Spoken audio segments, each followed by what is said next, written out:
Welcome to the Tune Under podcast, the Southern Hemisphere's original Newcastle United dedicated podcast. We're fully into the season now. Games are coming thick and fast. We are here to review the game against Wolves, which was last night, 11 o'clock Australia time.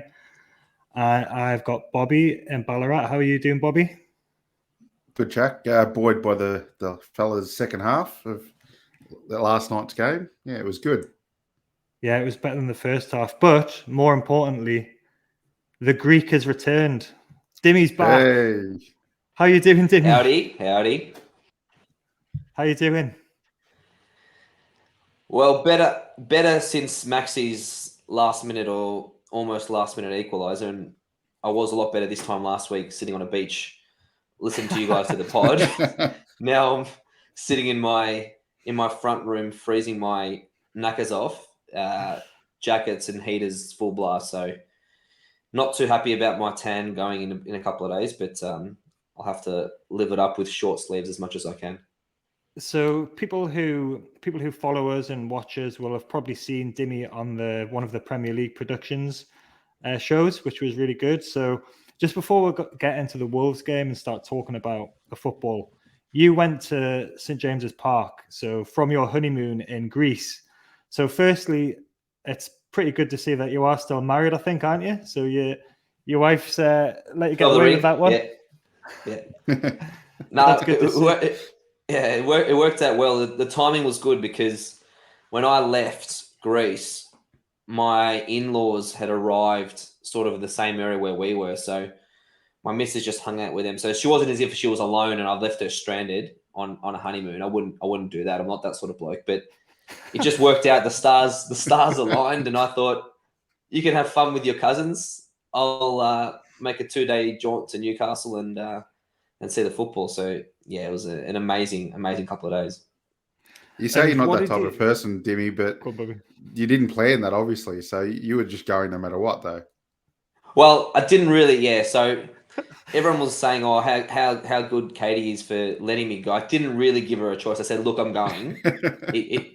Let's work around the fact that I'm going." And I had been saying this to her since we've been planning the trip. I said, "Look, if I can get tickets to a Newcastle game, I'm going. I don't care where we're going to be in Greece. I'll find somehow a way to get to Newcastle." And luckily, where I was in Greece, there was a direct flight to Newcastle, so it was easy. And the way back was a bit trickier, but that's okay. We won, and it's all good. So tell us a couple of the things that really stick out for you then, because obviously that's the first time you've been to St James's Park. You've been following Newcastle for probably 15 plus years now, haven't you? So probably 20 years. So what are the kind of things that really stick in your mind from that trip? A couple of things that you'll remember. The first thing is that the Geordies get on the drink very early, which is good, because I was very keen on the Saturday morning to get amongst it and just soak up the atmosphere. And I thought, it's 9 o'clock, 9:30. I just had my Greg's pie. I thought, I wonder if there's anything open. But lo and behold, the strawberry was open, and I could have my first pint at about 10. That was good, and that just kicked off the day. But no, it's a magical place. I mean, the stadium, the location of the stadium's prime time in the city town.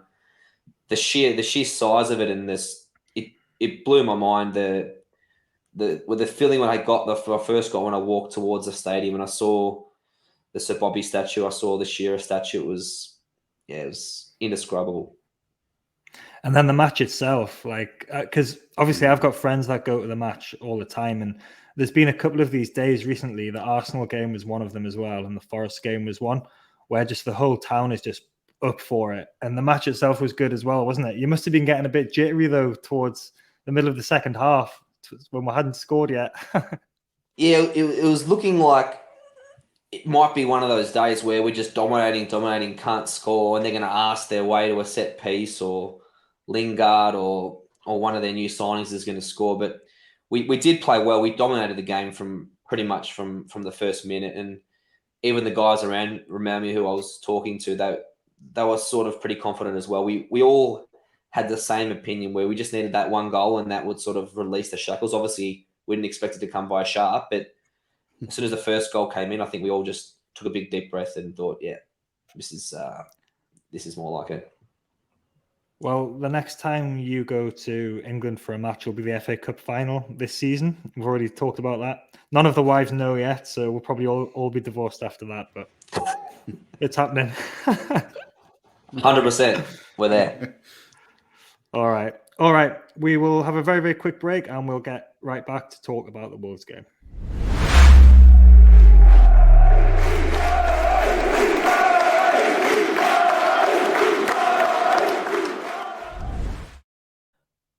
All right, so like I said before, this was a 11 o'clock Sunday night kickoff for us. There seems to be a couple of them coming up in the next few weeks.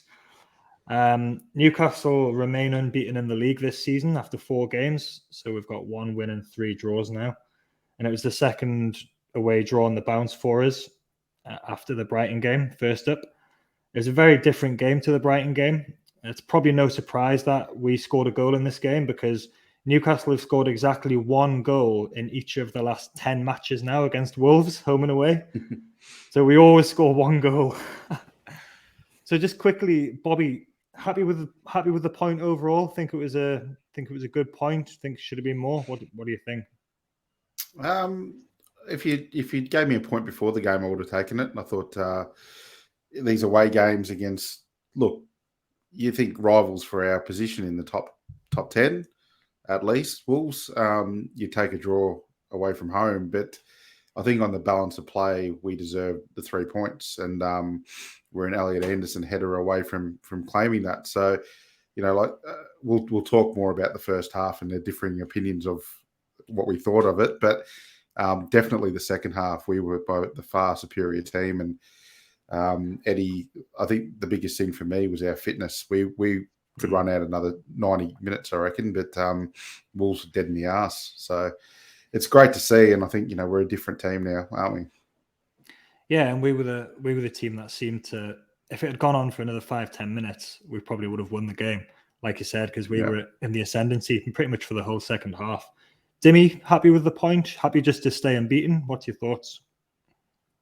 Happy with the point. I think when we saw the teams before the game and we saw that the new signing and Bruno wasn't in the squad, we probably thought makes it a bit tricky out. A point, you'd probably take it. But as the game went on, Wolves for me didn't offer too much. And I thought definitely if we could only get that first goal a little bit earlier, I thought for sure we'd be able to get a second. And we still, even though we only scored in the 90th minute, we still probably had 2 or 3 chances in the last 3 minutes of injury time to win it. But it wasn't to be. But I think overall, you take a point, you're still unbeaten. Wolves haven't won a game, so they were desperate for a win as well. So you got to take all that into consideration. So all in all, we'll take a point and keep our unbeaten run going.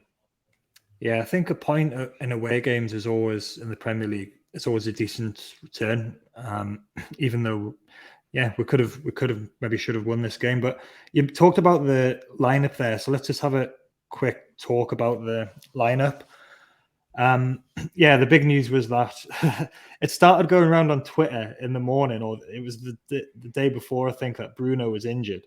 And no one seemed to know where this had come from. And it was because he hadn't tweeted like a looking forward to the match kind of thing. So that's people kind of got all agitated about that. And it didn't seem to be based on anything, but maybe a whisper must have somehow got out from somewhere that he was going to be out of the game. There was talk that he'd pulled his groin, or he'd done something in the Tranmere game anyway, even though he only played 7 minutes. You have to think that it must have been in that game or in training after that, because otherwise he wouldn't have been risked in that game. So he is the talisman really now. So the team looks a lot weaker without him in it. Sean Longstaff came in and took his place and joined Willock and Joelinton in midfield. And then Callum Wilson, of course, is injured again as well. So Chris Wood was the only option up front because Isak wasn't. He was registered, but he didn't have a work permit or something, which apparently was to do with Brexit or something. So I was going to say, thanks Brexit. Yeah, so we were pretty disappointed, really. So there we go without 2 key players, plus Shelby, who's a long-term injury, and plus Wilson and Isak. So really, there's kind of 4 players that could have started the game that didn't start the game. So we are kind of significantly weakened. But Dimi, any kind of surprises? Anything else about that team that you thought was worth bringing up, or how worried were you about Bruno not playing? I was worried that Bruno wasn't playing. I was more disappointed, to be honest, that Isak wasn't in the squad. I thought we needed another attacking option off the bench. I thought Wood could do a job for an hour, 70 minutes, but I thought if he does the job, or if he can't score, or he doesn't get the job done, I think we needed that bit of extra off the bench. So I was a bit disappointed he wasn't in the squad. In terms of the rest of the lineup, I mean, it sort of picks itself at this stage. There's not too many options on the bench. We'll talk about Anderson in a minute, but there's not too many options on the bench, you'd say, in the midfield, especially, that we can turn to. Dan Burn hasn't done anything wrong, so you can't really say to drop him, even though probably Target, now that he's got the last 20-odd minutes yesterday and he had a 45 minutes against Tranmere, you probably think he's ready to go for a start. But yeah, with the injuries, it probably picks itself at this stage. Bobby? Yeah, I think seeing the lineup, obviously, when you're missing, well, Callum Wilson and Bruno, it takes a lot out of the lineup. And, you know, the disappointment with Isak not getting a start or even on the bench. So, yeah, it is what it is. The other thing was I thought maybe Target was right to start at left back, but and I think we looked a lot better when he did come on into that position. So other than that, yeah, it sort of picks itself because there's not much depth to a squad at the moment. Yeah, it's interesting that Target has been, well, he was injured. He had a dead leg for a few weeks, but Byrne is kind of slotted in at left back. I thought Byrne against Brighton was fantastic at left back. Yeah. But he's definitely like not sort of a natural left back, although he did play there for Brighton as well. So it's good to have that. The defense is the one area where, you know, you look at the bench and there's defenders on there as well. It's probably the one area where we are strongest. So they've decided, it's funny saying that after the way Newcastle have been for the last 4 years, really, where we did sign a centre back for 3 or 4 years. To have that strength and depth is really good now.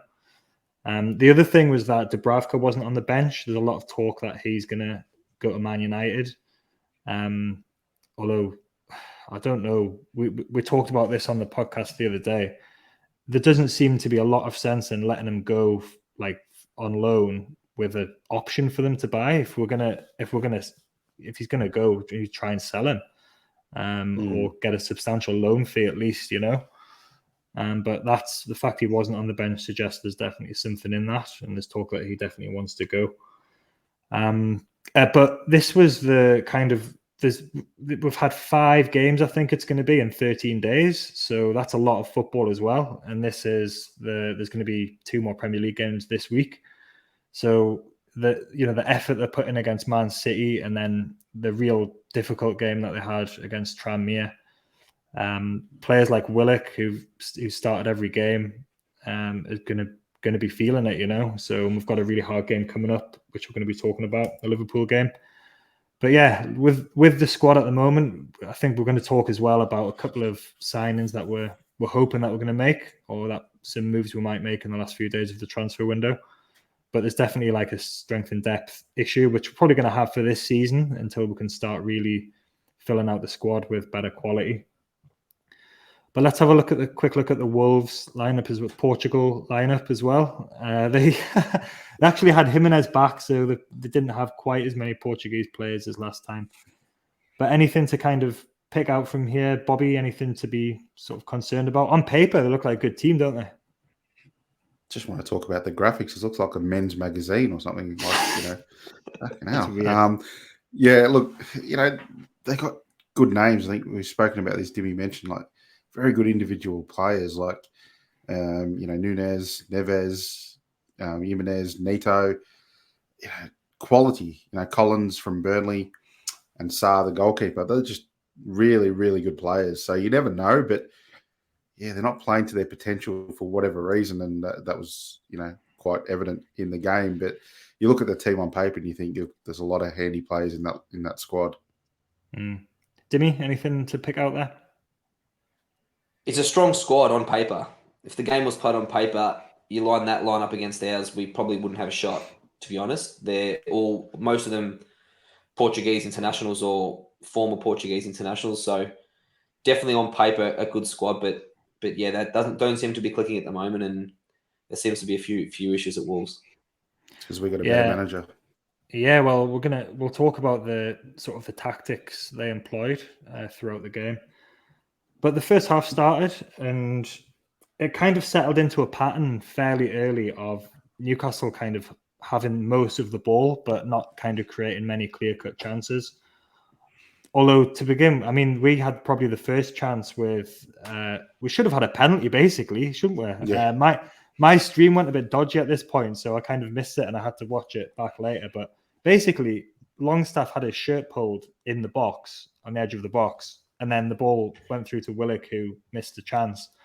But Dimi, penalty all day, that isn't it?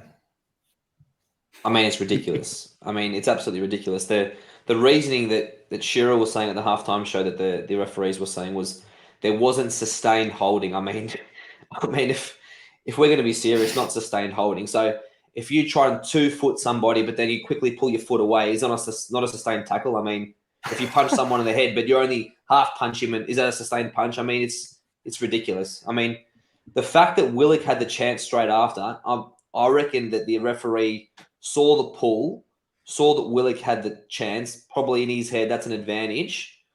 Let it go. Newcastle had their chance to score. Let's ignore it. But if the ball didn't go to Willock and it was just cleared away, maybe that would have been more of a reason to look at it. But I mean, it's clear as day. His shirt's almost off his back. So unless we want players to roll around like a clown, like certain players of the Wolves side do, then the referees maybe won't give it. Yeah, and it did stop him from getting the free movement as well, to get a shot away or to, the ball did squirm through to Willock. But it's, there was an incident in the Man City game as well where we probably should have had a penalty. Like, you can talk about decisions you've had from refs, and we've probably maybe benefited as well. We'll talk about one of the decisions later in the game as well. But Bobby, it was a penalty. Was it a penalty for you? Did you say that your stream cut out? Yeah. At that point? Yeah, so did VAR's, to be honest.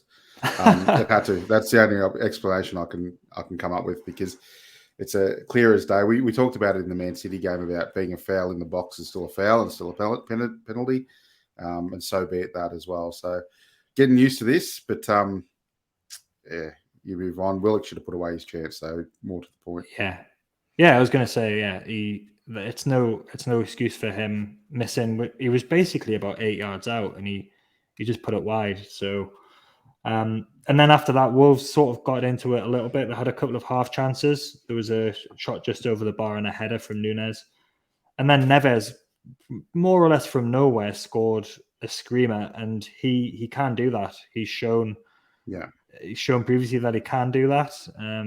It was a good goal. Could it have been defended any better, Bobby? I think this is like Willock went out and he closed out. Like, he's unlucky. It went through his legs, and the gap in his legs was, not huge. So I don't think you could get any luckier with the strike, to be honest. But you just like to see a little bit more urgency from Willock there to close down the space a bit quicker. But in saying that, he got there, like, I don't know how it went through his legs. I've looked at the replay. Mate, you're not fitting much between his legs there except for the ball. So, it was a good strike, but very lucky and not deserved. Although I did think we weren't great in the first half. I don't know if I use the word poor or below average in the first half, but I didn't think we were fantastic. But I still reckon we were better than Wolves, which is saying a lot about Wolves, I think. Well, we had this debate in the group chat about whether we were playing. The word was poor, so there was a big argument of what that word meant. But the halftime stats, we had 65% possession, which is like pretty unheard of for Newcastle in an away game, and we'd had 9 shots to Wolves' 5, I think it was. We'd had 5 corners to their 1, and we'd had almost double the amount of passes. So the kind of conversation we were having was, were we playing badly, or were Wolves playing badly, or what more could we have been doing? Eddie Howe said that he didn't think we were playing particularly great in the first half, and he said we didn't have the normal rhythm, which is probably fair enough. But Dimi, me and you were kind of in the camp that it wasn't necessarily that we were playing badly because we were having the possession and we were trying to make things happen, but we lack that quality in the final third, don't we? And I think Longstaff and probably Willock were culprits in the first half of just not having that final ball or not making the right decision. Dimi? Yeah, absolutely. I did take umbrage with a certain member of this podcast using the word poor in the chat, so I won't call him out, but he knows who he is. But no, I thought we controlled the game, to be honest. I just thought the last pass or the last decision was poor. There was a couple of times that Maxi was on and Longstaff just completely butchered a 2-3 yard pass that would have put Maxi either one-on-one or put him into a great spot to cross or cut back. There was just moments like that I thought we were lacking in that final bit of quality we didn't have in the front third. But yeah, like Bobby said, Wolves I thought didn't offer much besides that sensational strike. It was not much from our end. I think Wolves probably just about shaded the chances in the first half, and then they got that brilliant goal. But I've not seen a team before have so many tall players, and then we don't seem to quite yet have the grasp of how to use those players from corners. We're doing short corners quite a lot, which is a bit strange. And then the rest of the time, we saw Trippier in midweek against Tranmere put one right onto Wood's head. Fair enough, it's against a lower league opposition, but when you've got Burn in there and you've got Botman and you've got Chris Wood and we're going to have Isak soon as well, and Trippier can deliver quality crosses in. So I wonder if we actually got a set piece coach, or is that something that we should be looking at getting in place, Bobby? Because we're definitely not making the most of these opportunities from corners, are we? We ended up with 13 corners in this game. Yeah, no, it's been this bit of the story for us. Every time we did a short corner, I was just ropeable. I was, banging my fist on the couch. I was like, what is going on? You can see all these tall players in the box and, we're just wasting it. I think Tyndall's the set coach, set piece coach from stuff I've read. But, he's got to get away from the tanning beds and get back on the park and, implement these strategies, because you've got 6'6", 6'4" guys in there, and Wolves were pretty small against us, and we just couldn't land it on their head. So I think set pieces can become a weapon for us, but we've got to be able to utilise. And even in general play, having Maxi and Almiron on either side, on their opposite side, doesn't, help as well, because they can't cross the ball with their opposite foot. So we miss our chances, and that's why Wood is being starved a little bit. He's used to a system where, Burnley whip the ball in at every opportunity to his head and he will eventually get one. We haven't given him that opportunity. And whilst I think he was below average, I won't use the word poor, below average, and I didn't see the use for him in the way we were playing. I think that was my main gripe, because what's the point of having him if you're not going to put the balls in the box anyway? And as soon as he came off, we just looked a bit more fluid. Yeah, so we got into the second half and he was replaced. But your kind of thoughts on Chris Wood? Because there's been a load of fucking nonsense going on social media where there was a thing going around about all of our signings, and then good signings, and it had blocked Chris Wood out. And it's the kind of thing though where it's one person says something and then loads of other people jump on it, and then it gives this impression that there's more people that are actually criticizing him or being disrespectful, because lots of people are defending it. But it kind of gets it out there, and Twitter can be a bit of a cesspool at times, as we know. But your thoughts, Dimi, on that, Dimi, and sort of Chris Wood's role in the squad and the team? Yeah, I think Bobby put it well. I just don't think he suits the way we play. When you've got wingers who don't cross or aren't great crossers of the ball, it doesn't lend itself to what Wood's greatest strength is, which is aerially. Like we saw against Tranmere, he absolutely lashed that header in from the set piece. And it's no fault of Wood's. I mean, we needed him last year. We were desperate for a striker. Wilson had just gone down. He did a job. He was, I think, a really good serviceman up front for us. He may not have got the goals that we thought, but he did a job when he led the line. I think where the trouble is happening on social media and the criticism is the price tag. I think when you spend 25 million on a striker, I think the expectation is that he's going to deliver goals and at least look like a goal threat. And at the moment, even though I do like Chris Wood, he doesn't look like he's going to score a goal. He doesn't have that vibe about him where he's looks dangerous and he's going to create something. It's sort of a bit placid with him. So I think that's through no fault of his own, but I think with the price tag and with the expectation of people thinking 25 million goals are guaranteed, that's where the criticism's coming from, I think.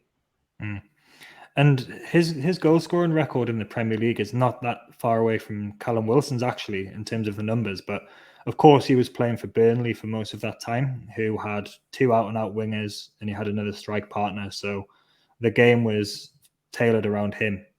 So I think he is kind of the current Daryl Murphy kind of player, isn't he? Daryl Murphy was a lot cheaper, but came in when we needed, and he did a good job, and he'll be part of the squad this season, potentially next season as well. He's good to have as like a Andy Carroll style option to kick it forward when you need him, but he's going to fall down the pecking order now with Isak as well. So the only issue, sorry, Jack, the only issue with that is how long's his contract for? Because he's our second highest paid player. I think it's 3. Yeah, he's the second highest paid player. He's the second highest paid player. Yeah, in wages. So obviously we needed to entice him to come over from Burnley, and who can blame him? You know, you've got a bigger club who's going to pay you double the money that you're on to come across. But it's going to be hard to release him or get rid of him, like we've seen with all our players at the moment, because of that contract. So I think he's already third choice striker. I don't see where it goes for him, other than being backup. And you hope that Isak isn't the same, well, he hasn't shown, but same as Wilson, where he's not as injury prone. And at least we know with Chris Wood, he's not going to kick up a fuss, especially if he's second highest paid player. It's definitely, he's going to be happy sitting there and playing here and there. So that's good as well. So what got into the second half, and it was a kind of similar pattern where we were actually dominating a bit more. I think there was a couple of spells in the second half where we really were on top. We had more corners again, and Wolves. We talked a little bit about the tactics earlier, but they didn't even try and get out the half, did they? I was thinking after about 60 minutes, they actually deserve to concede goals here just because of their tactics. They're so negative that they weren't interested in attacking or trying to get a second goal. Wood came off for Fraser on about 64 minutes, and that made a big difference because Maxi went up front. Fraser's a pain in the backside for defenders. He's quick and he darts around. So we were still on top without kind of creating any really good opportunities. We just had lots of corners still, which we couldn't capitalize on. And then with 10 minutes to go, Wolves scored again. Jimenez went away and he did his celebration with his new headband where he put his eye mask on and his eye patch, and he got that stupid thing out of the back of the goal, pretend to be a pirate. But why did he do that? Because it was obvious it was going to go back to VAR, and it was quite obvious it was a foul as well. But that call was the right call, Dimi, to call a foul there. I can't believe the referee didn't see that to begin with. I was losing my shit. I mean, luckily for me, my missus was up and she wasn't asleep because I was losing. I'm like, what the hell? How's the referee just let this play go on? And I'm thinking, what are you doing, Jimenez, you absolute pork chop? You can see there was a foul. Why are you celebrating? Why are you getting your eye patch out? You're just going to look like a clown. And he did. And then the thing that topped it off was, I think it was the same two Musketeers. I think it was Neves and Neto. They were both looking at the referee saying, how can you disallow this goal? What are you doing? What are you doing? I mean, he shoved him clearly in the back, sent him flying. But for these guys, that's no foul. But when we brushed up against their leg, they were rolling around like they just had a car accident. Do you think there's anything in that idea that referees, because of VAR, they're kind of letting things go a little bit like that?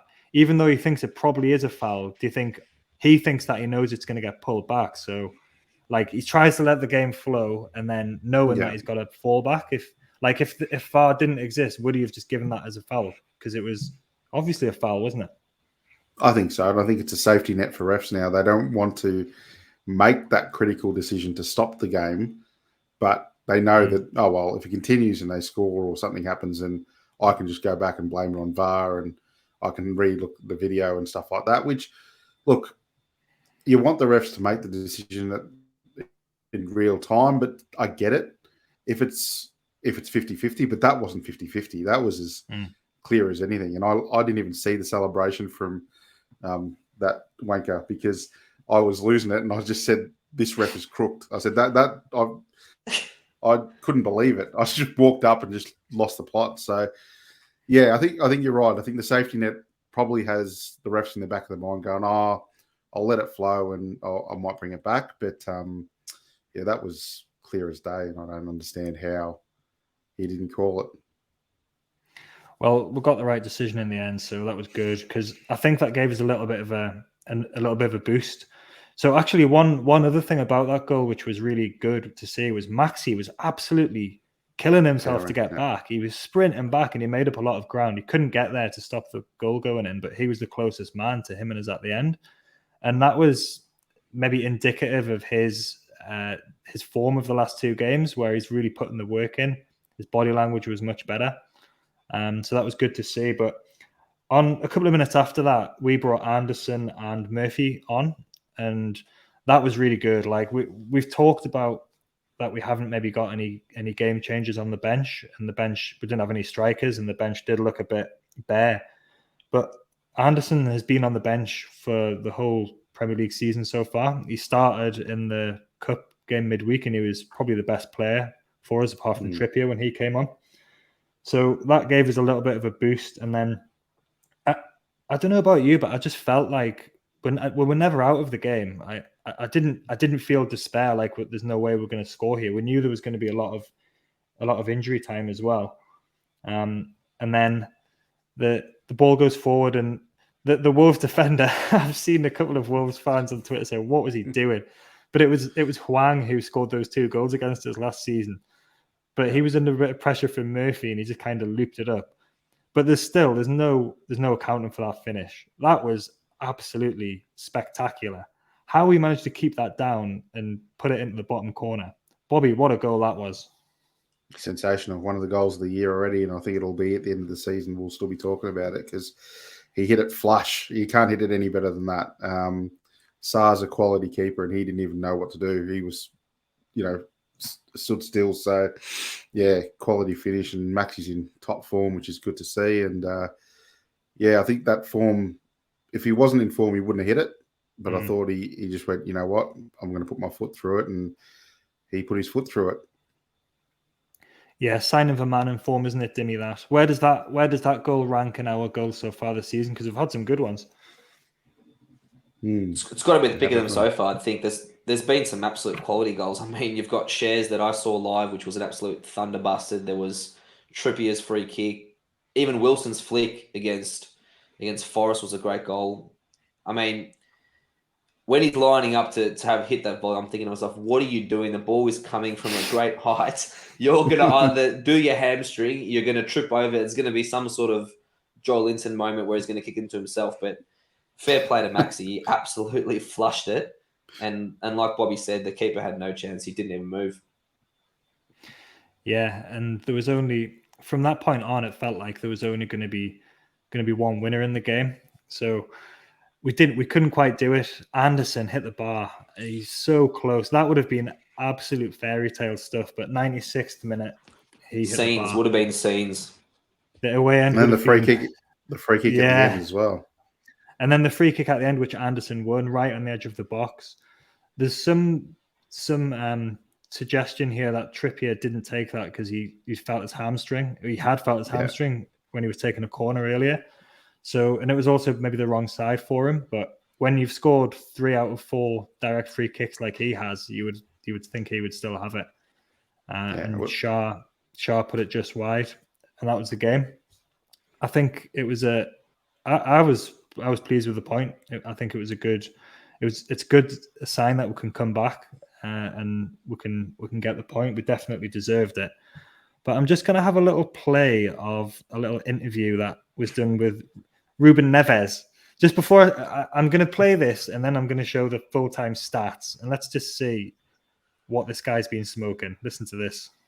It was a very physical game, wasn't it? What was it like being out there in the middle of it? Well, it's Premier League. Every game is like that. Of course, their style of play is like that. Just long balls and second balls. They're not a team that wants to have the possession too much. We knew that. We prepared really well for that. And then at the end, it's details. Maybe a detail when Neto almost broke his leg, and the ref didn't went to the screen. That's one detail. Another detail is we scored a second goal and the ref went to the screen. Another detail. A lot of meetings before the season starts every time. But then when you see our player almost breaking the leg on that tackle and the ref don't go to the screen, we ask why we do so many meetings. Because everyone sees on the TV. I already watched the images and it's unbelievable. Almost broke his leg, foot on the floor, a tackle on his chin. Really, really dangerous. And they keep playing with 11 minutes till the end. That's one of the details that killed us today. Right, so there's a little bit to get into there, but let's first talk about. He was mainly talking about the Shah tackle, which we didn't talk about earlier. So this was just after half time, and Shah stepped. He gave the ball away, and then he kind of fouled. It was Neto, and then it's one of them where if you look at the freeze frame picture of it from a certain angle, it looks horrendous. But then if you look at it in real time, it just looks like a mistimed tackle. What did we think about before we get into the rest of the absolute basically shit that he was talking there? What did we think about that? Did we think he had a point there with that foul? Because it went to VAR, but then the VAR didn't send the ref to have a look at it. Bobby? No, go watch a local league every Sunday, and there's tackles like that every 2 minutes. Like he lost the ball. He didn't lose the ball. The ball, he kicked it. They came back to him, and he went to put his foot on the ball, and Nito got there first. That was it. That's his studs weren't really raised up. His foot wasn't really raised up. He didn't go to break his leg. He went to put his foot on the ball, and Nito's foot got there where the ball exactly was just before him. So it's a yellow. It's a yellow with the, look, be careful. And knowing Shah, he's a bit like that. He's got a bit of what's the word without using the word? He's got a bit of that in him where he can put his foot through someone. But that one for me, like, there's no way that's a red card, not even slightly. Dimi? Yeah, I agree with Bobby. It's just a mistimed tackle. I mean, if you slow anything down, anything's going to look dangerous throughout a game. You can slow everything down. Everything looks worse in slow-mo. But watching at normal speed, he's just mistimed it. He's playing the ball. If you look at his eyes, even on the slow-mo, if you watch his eyes, he's on the ball, expected to control it. And Neto was just faster to get there first. So I don't know what they're smoking, thinking that was a leg-breaking, horrendous tackle. But obviously they're just coming up with excuses because they blew the lead. I think it was one of those that if the ref had given a red card, I don't think VAR would have overturned it because it was a mistimed tackle and he did catch him. But by the same token, you couldn't have overturned that yellow card and said that it's a red because it was, like you said, you can freeze frame anything and make it look bad. And then this is a couple of days after Carl Darlow has been on the end of a potentially leg breaking tackle as well. I know it was in a different competition against a different team. But that seemed to be the main thing that Ruben was complaining about there. But then he was talking about details, right? So let's just have a look at some of the details about our passing statistics. Apparently, we're a long ball team who were just looking for the second balls. Let's just look at the stats from the game. Well, you can see quite clearly there we had 64% possession to their 36%. I know that we'd played, I think, 54 long balls it was, and Wolves had played 61 long balls, and Ruben Neves had played more long balls than anyone else on the pitch. Including the keepers. Yeah, I don't know if he got like a knock on the head or something and like to be saying that in the game, but that was just ridiculous. You know what's really scary, Jack? You know what's really scary? that they prepared for us like we're a long ball team. You can see why they haven't won a game. They need. I think some they're serious, watching. I think they're watching last year's games. Maybe they're watching 2 years ago vision with Stevie Bruce. We had Andy Carroll up front, and we we're just hoofing it to Carroll up front with Wilson off him. But the manager went up to Eddie Howe and said, "Oh, Steve, you've lost some weight before the game. I reckon." Jesus, like that's. You look jacked, you look jacked, Steve. What's going on? Just when he said we've been preparing for them, and I just went, "You're obviously not studying, or what's going on? Like, there's something breaking down at Wolves at the moment, because that's a deplorable comment." And no idea. I don't know what's going on. And Large came out as well and said some silly things about how they deserved to win and that they were controlling the game, which, anyone could see that wasn't the case. You look at the stats, we've already talked about the possession. 21 shots were had, which is, I saw that's only the third time since 2017, I think, that we've had that many shots in an away game, over 20 shots. But then only 6 on target, which kind of goes back to the point about the quality in the final third, which would be remedied if Wilson was there, and hopefully with Isak as well, or maybe both of them. 13 corners again. We talked about the corners and the need for us to make most of that. But I know that we've talked a little bit about possession stats, and there was games last season, Dimi, we talked about the Brighton game where the possession stats were the other way, and we very rarely got much possession in games last season, but we seem to have transformed over the course of a pre-season into a team that is having more possession and is kind of dominating the ball in these games, even with 2 of our first choice central midfielders out. Would you say that, Dimi, that we're now a possession team, or is this just an approach for this game? What do you think? No, I think definitely that's the way Eddie wants to play and wants his team to play. That you can see with Botman's fantastic on the ball. Obviously, Trippier, we know how good he is on the ball. Shah's comfortable on the ball. Dan Burn, to an extent, decent target as well. So when you've got the back line who are so comfortable on the ball and they're not hoofing it like my mate Jamal and Kieran Clark were last season, it really changes the way you play. And you can see even when we lose the ball, we're pressing. We're not just sitting back and sitting deep. So all that combined has changed the way we play. And I think even though we've had 64% of the ball, it wasn't just crap possession in the middle or passing from Botman to Share. A lot of it was progressive. Obviously, we didn't have that quality in the final third, but a lot of it was progressive passing in the front third. Bobby, what do you think? Do you think this is the way that we're going to be going forward, or do you think we need more quality to be able to make more of this possession in the attacking third?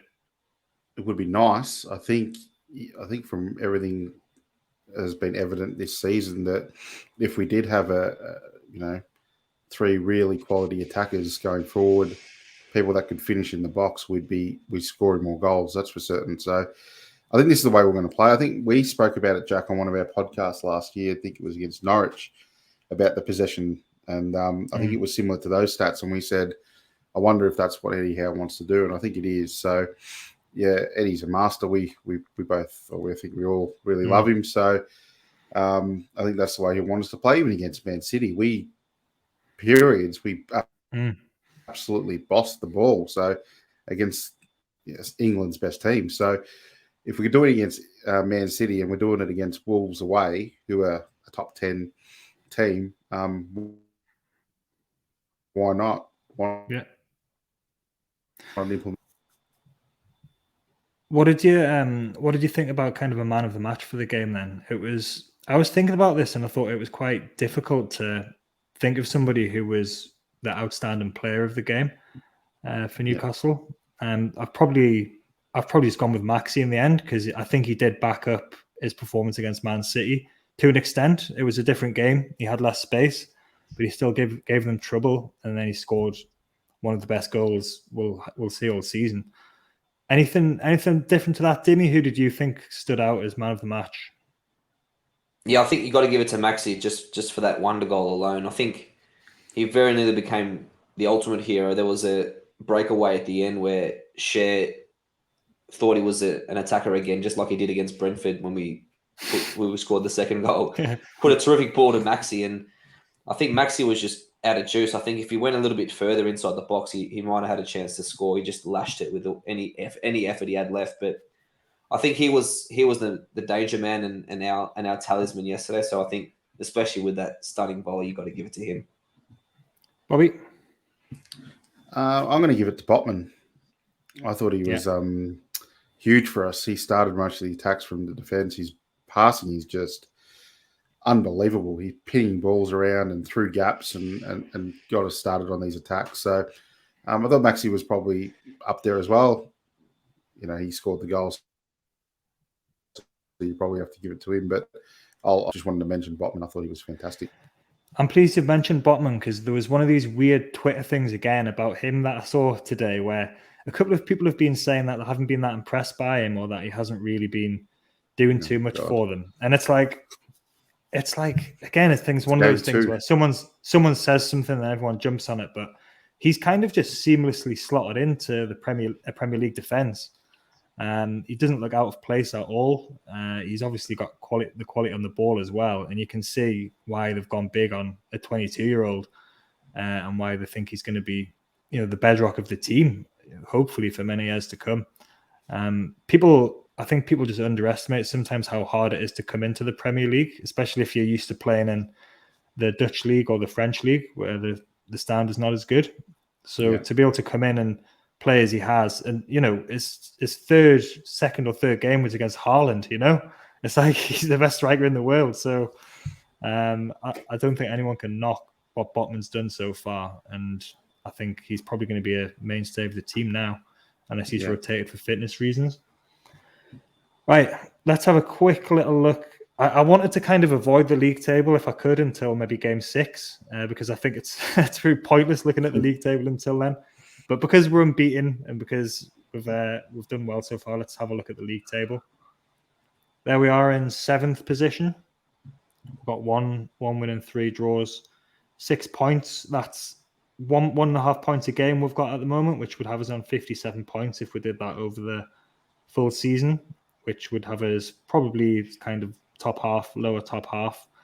But we've played Brighton away, which I think everyone is now realising is a really difficult game.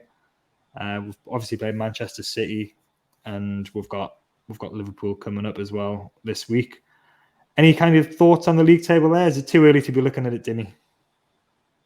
Bit early to be honest, but I'm glad we're on the first page and not the second page. Let's say that. Yeah, well, considering last season it took us 15 games to win a game, hopefully we're not ever going to have to look at the lower half of the league table this season. Anything to pick out there, Bobby, from the league table? Oh yeah, we're only 3 points away from relegation, so nah, look, it's good. Like, just keep playing the way we are. There's no worry. We're not looking back. I think we should see ourselves in this screen at the end of the season. I've said maintain from the start with our squad and the building that needs to be done. As long as we're in this screen, I'd take it as a very good year. It doesn't matter where that is. Yeah, Brighton and Leeds doing well as well. It's quite good to see at this stage, but we'll see what happens over the next few weeks. Quality, Brighton are quality. That draw we got there, I know that we didn't. Well, I think we played better in this game against Wolves, much better than we did against Brighton. And we all said at the time, we'll probably play better than this and lose games. And we'll not, and that's, we nearly lost to Wolves, but I think that we really escaped out of Brighton with a point, and that point's looking better, better by the week, and it's good to get that difficult game at the Amex out of the way as well. So. Absolutely. Right. Speaking of difficult games, we'll have a little bit of a quick break and we'll be back to talk about the Liverpool game coming up later in the week.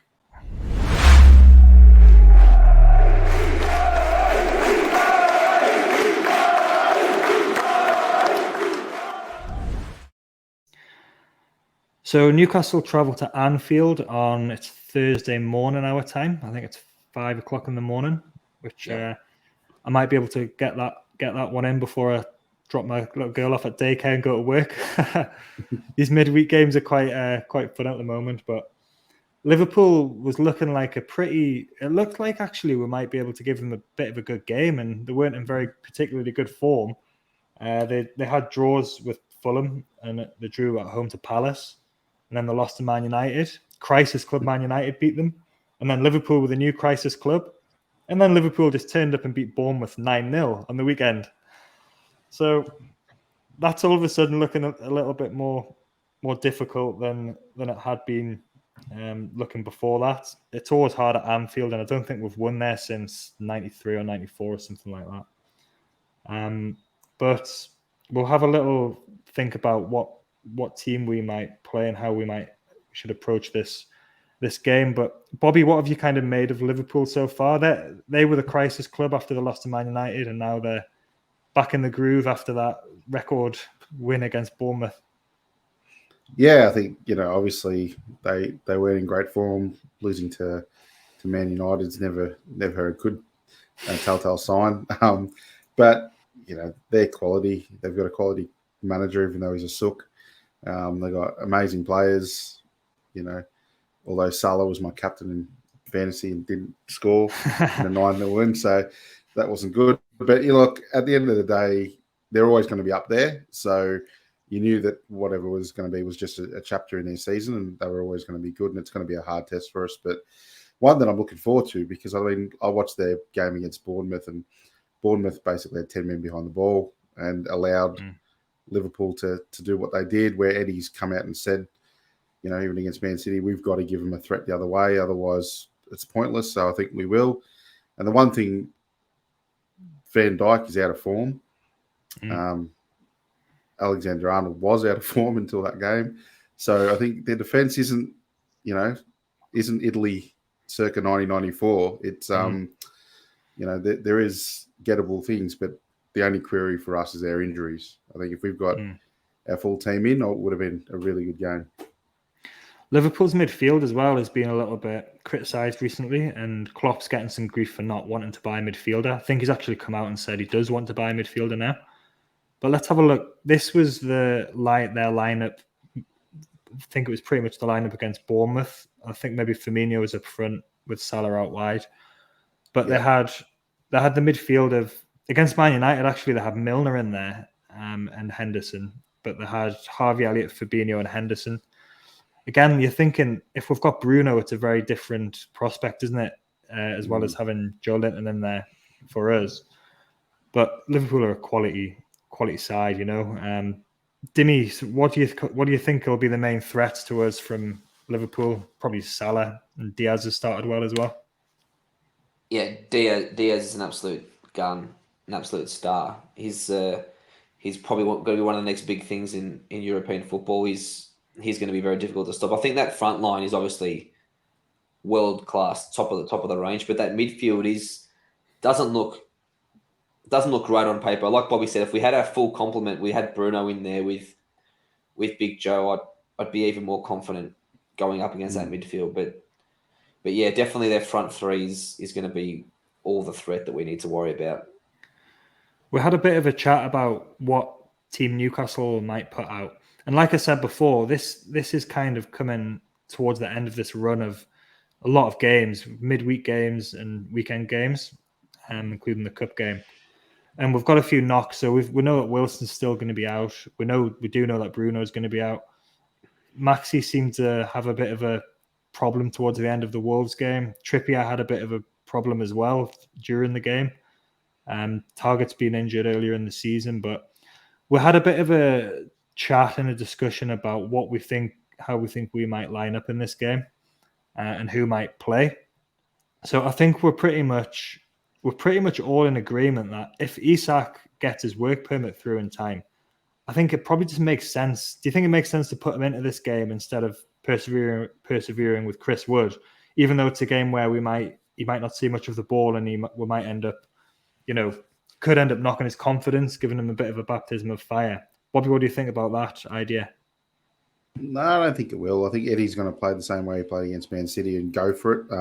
Well, not go for it, but give Liverpool something to think about. And we don't give Liverpool something to think about with Chris Wood there.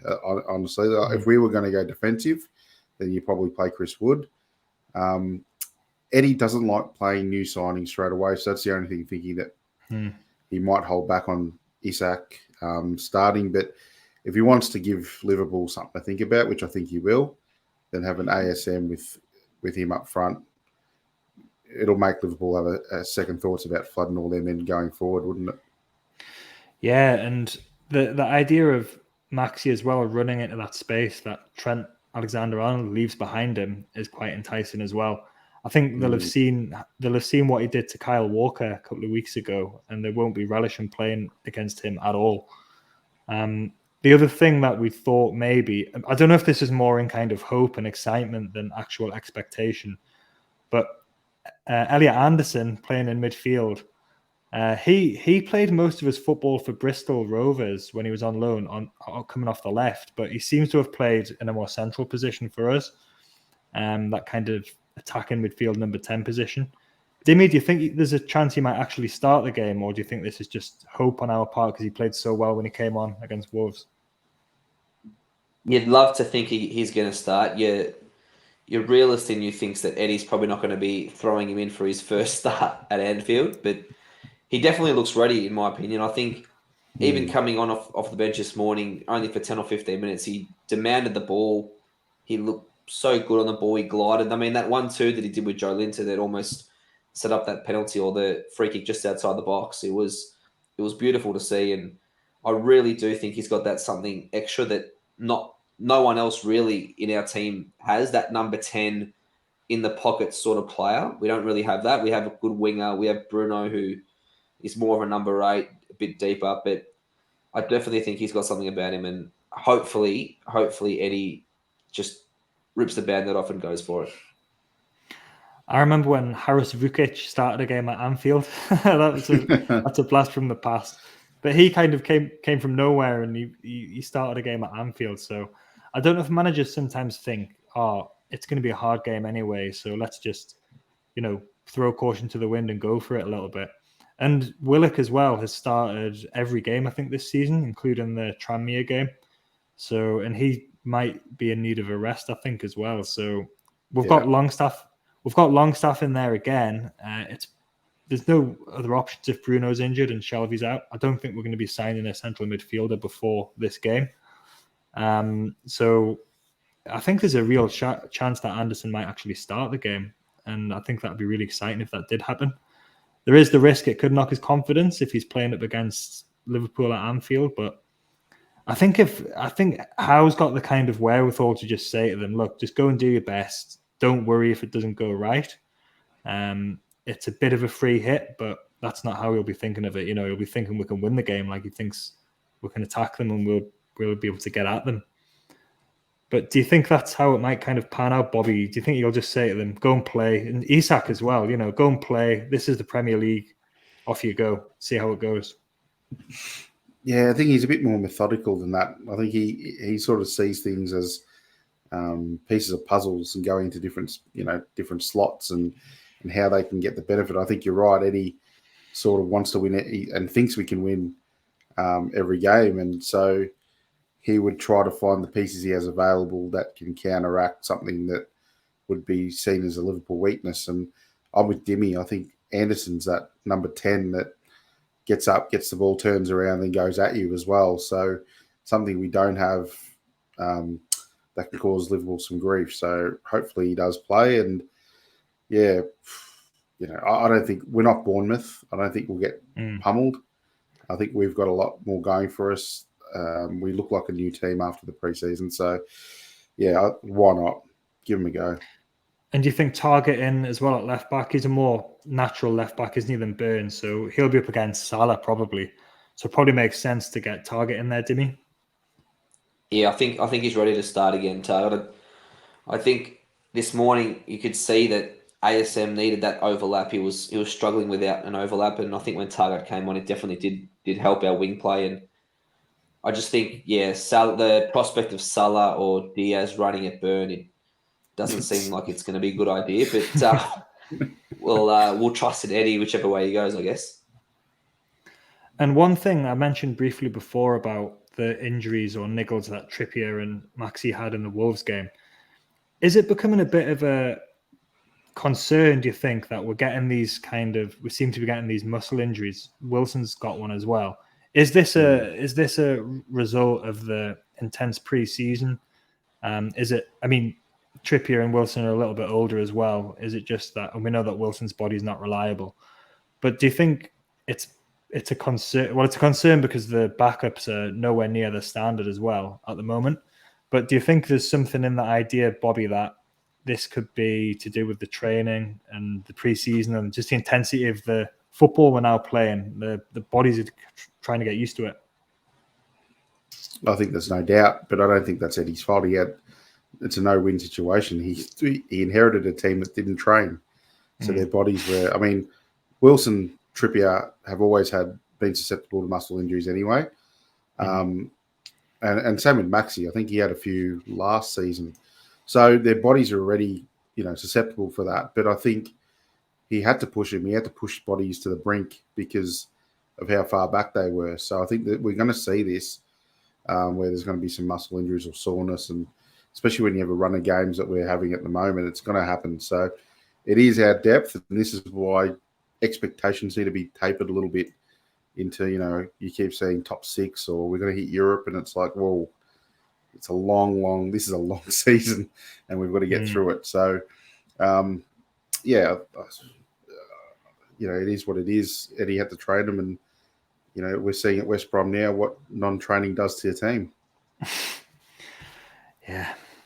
Well, it gives you shivers, doesn't it? Like every time I see him or see West Brom fans on Twitter, I'm just like, oh God. I feel for them so much. All right, we're going to have a little chat about the rest of the transfer window in a minute, but what about a prediction for the Liverpool game? I think we'll give them problems. I think it won't be an easy game for them, but I think we might just go down 2-1. Dimi? I was actually going to say 2-1 Liverpool as well. I think we can score, and I trust our defence not to capitulate like Bournemouth did. So just with their quality, let's say they score 2, and we'll just go down 2-1. Yeah, they struggled against Fulham and Palace in the conceded goals in those games as well. Bobby, what's your prediction for the game? I'm going to say 3-1, but it's not as negative as that sounds. I think we'll be right up there, and it'll be just a goal. It'll be 2-1, and we'll be fighting. We'll be going the other way, trying to get an equaliser, and they'll score. I think the quality in the front third will sing out.